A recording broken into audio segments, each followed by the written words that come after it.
15장 1절에서 21절까지의 말씀입니다.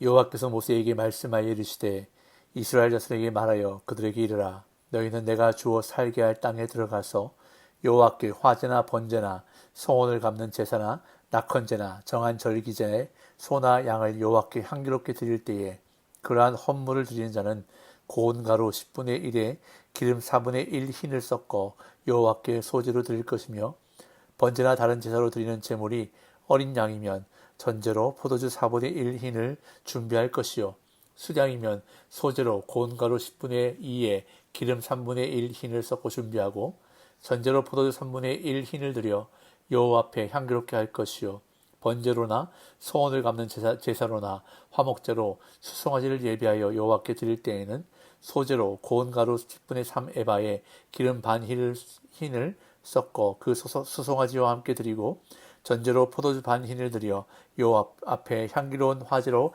삼을 지니라. 수송아지나 수장이나 어린 수장이나 어린 연소에는 그 마리 수마다 위와 같이 행하되 너희가 준비하는 수요를 따라 각기 수요에 맞게 하라. 누구든지 본토 소생이 여호와께 향기로운 화제를 드릴 때에는 이 법대로 할 것이요 너희 중에 거류하는 타국인이나 너희 중에 제대로 있는 자나 누구든지 여호와께 향기로운 화제를 드릴 때에는 너희가 하는 대로 그도 그리할 것이라. 회중 곧 너희에게나 거류하는 타국인에게나 같은 율례이니 너희의 대대로 영원한 율례라. 너희가 어떠한 대로 타국인도 여호와 앞에 그러하리라. 너희에게나 너희 중에 거류하는 타국인에게나 같은 법도 같은 규례이니라. 여호와께서 모세에게 말씀하여 이르시되 이스라엘 자손에게 말하여 이르라. 너희는 내가 인도하는 땅에 들어가거든 그 땅의 양식을 먹을 때에 여호와께 거제를 드리되 너희의 처음 익은 곡식 가루떡을 거제로 타작마당의 거제같이 들어 드리라. 너희의 처음 익은 곡식 가루떡을 대대에 여호와께 거제로 드릴지니라. 아멘. 민수기 15장은 1절부터 31절까지는 제사에 관한 다양한 규례가 기록되어 있고 32절부터 36절까지는 안식일을 어긴 자의 일화, 그리고 37절부터 41절까지는 옷단에 다는 술에 관한 규례가 기록되어 있습니다. 그런데 이러한 내용들이 13장, 14장에 기록된 정탐꾼 사건에 이어서 나온다는 것이 언뜻 부자연스러워 보입니다. 하나님께서는 분명 정탐꾼 사건에서 이스라엘 백성들에게 광야로 다시 돌이킬 것을 명령하셨고 출애굽 1세대들은 광야에서 방랑하다가 다 죽게 될 것이라고 선언하셨습니다. 그리고 이 명령을 어기고 가나안 땅으로 올라간 이스라엘 백성들은 아말렉인과 가나안인에게 참패를 당하는데 이것이 어제 본문까지의 내용입니다. 그런데 갑자기 오늘 본문에 들어와서 하나님은 이스라엘 자손들이 지켜야 할 제사에 관한 규례에 대해서 말씀하시는 것입니다. 그것도 가나안 땅에 들어가서 지켜야 할 제사 규례들입니다. 무엇인가 앞뒤가 맞지 않는 듯한 말씀처럼 보입니다. 그러나 정탐꾼 반역 사건에 바로 뒤이어 제사에 관한 규례가 주어지는 것은 대단히 의미심장하다고 할 수 있는데 그 이유는 가축으로 드리는 제사에 수반되는 고운 가루와 기름과 포도주는 가나안 땅에 정착한 후에야 얻을 수 있는 농산물이기 때문입니다. 따라서 오늘 본문이 의미하는 것은 바로 이것입니다. 하나님께 반역한 이스라엘이 과연 약속의 땅에 들어갈 수 있는가라는 질문에 강력하게 그렇다라는 긍정적인 답변을 제공하고 있는 것입니다. 오늘 본문에서 말씀하고 있는 규례는 만일 하나님이 주시는 땅에 들어가게 되면 제물을 드리라는 것이 아니라 하나님이 인도하신 그 땅에 들어가서 드려야 하는 제물을 제시하고 있는 것입니다. 또한 제사에 수반되는 방대한 양의 고운 가루와 기름과 포도주에 관한 규례는 이스라엘이 약속의 땅에서 풍성한 수확물을 거둘 것이라는 사실을 말씀해주고 있는 것입니다. 1절, 2절입니다. 여호와께서 모세에게 말씀하여 이르시되 이스라엘 자손에게 말하여 그들에게 이르라. 너희는 내가 주어 살게 할 땅에 들어가서. 앞에서 말씀드린 것처럼 민수기 15장은 제사법에 관해 다루고 있는데 정확히는 레위기 1장에서 7장까지 나오는 5대 제사법의 보완 규정이라 할 수 있습니다. 레위기는 시내산 아래, 즉 목축과 농사가 불가능했던 광야의 상황에서 주어진 제사법이었습니다. 그러나 목축과 농사가 가능한 땅, 곧 여호와께서 주셔서 살게 할 그 땅에 들어가면 소와 양과 염소를 바칠 때 추가로 소재의 밀가루와 포도주도 함께 바쳐야 하는데 이것이 완성된 제사법입니다. 여기서 우리가 주목해서 보아야 할 구절은 너희는 내가 주어 살게 할 땅에 들어가서입니다. 2015장은 새로운 세대에 대한 소망의 말로 시작하면서 약속의 땅에 들어간 새로운 세대가 지켜야 할 규례들을 보여주고 있습니다. 하나님은 비록 출애굽 세대의 불순종으로 인해 그들을 광야에서 심판하셨지만 약속하신 대로 그들의 자녀들을 약속의 땅으로 인도하실 것임을 보여주고 있습니다. 이어서 하나님은 이스라엘이 약속의 땅에서 드리게 될 번제와 화목제에 소제와 기름 그리고 전제가 수반되어야 할 것을 지시하십니다. 3절에서 12절 여호와께 화제나 번제나 소원을 갚는 제사나 낙헌제나 정한 절기제에 소나 양을 여호와께 향기롭게 드릴 때에 그러한 헌물을 드리는 자는 고운 가루 10분의 1에 기름 4분의 1 흰을 섞어 여호와께 소제로 드릴 것이며 번제나 다른 제사로 드리는 제물이 어린 양이면 전제로 포도주 4분의 1 흰을 준비할 것이요 수당이면 소제로 고운 가루 10분의 2에 기름 3분의 1 흰을 섞어 준비하고 전제로 포도주 3분의 1 흰을 드려 여호와 앞에 향기롭게 할 것이요 번제로나 소원을 갚는 제사로나 화목제로 수송아지를 예비하여 여호와께 드릴 때에는 소제로 고운 가루 10분의 3 에바에 기름 반 흰을 섞어 그 수송아지와 함께 드리고 전제로 포도주 반 흰을 드려 여호와 앞에 향기로운 화제를 삼을지니라.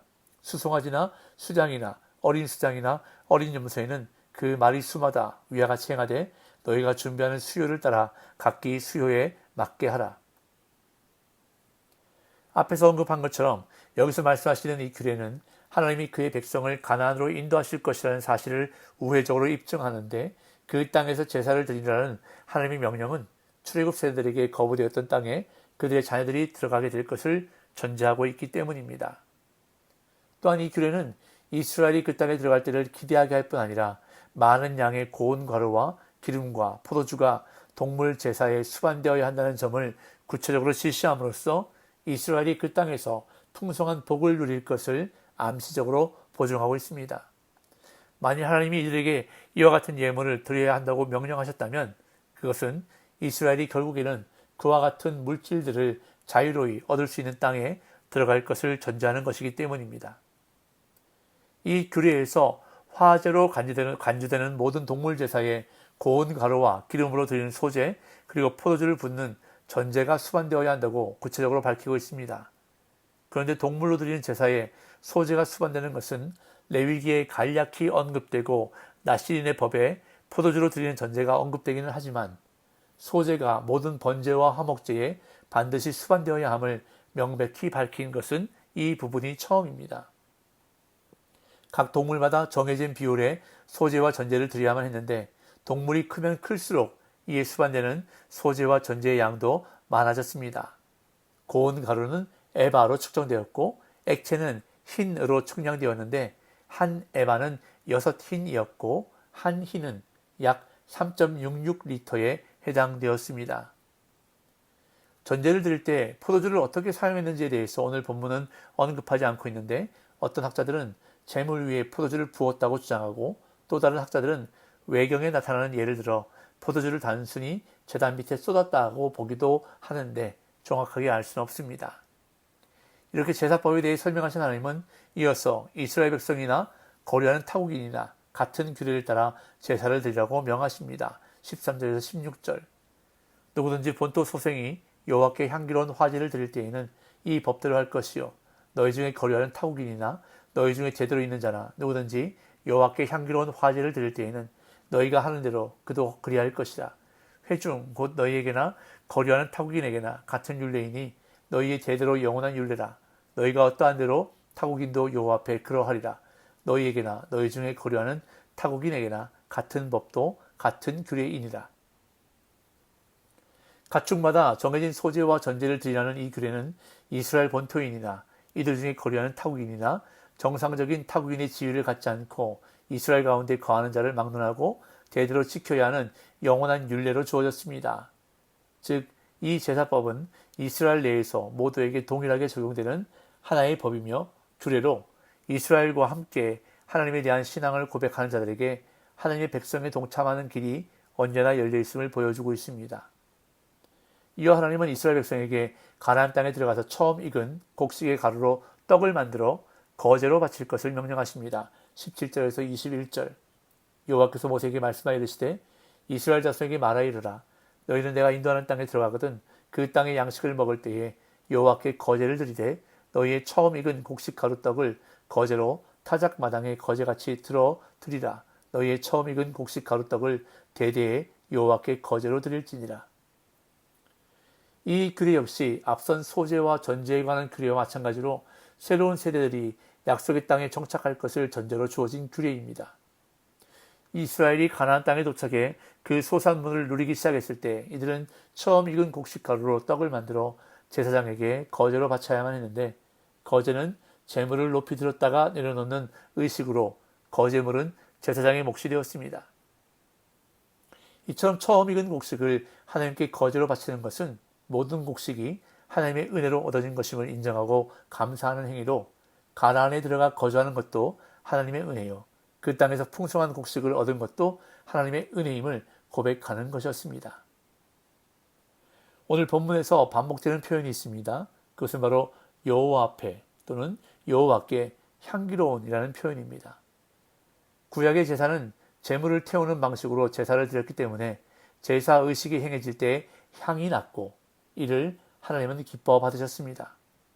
물론 오늘날 예배 형식은 바뀌었지만 하나님은 오늘도 우리를 통해 향기로운 예배를 받으시기 원하시는데 하나님이 기뻐하시는 향기로운 예배는 나를 드리는 것입니다. 내 삶을 향기로운 제물로 드리기 위해 힘쓰고 하나님을 최우선 순위로 삼아 가장 좋은 것을 드리는 것이 바로 하나님이 기뻐 받으시는 향기로운 예배입니다. 오늘 이 하루의 삶도 향기로운 예배로 하나님을 기쁘시게 하는 복된 날 되시기를 예수님의 이름으로 축복합니다.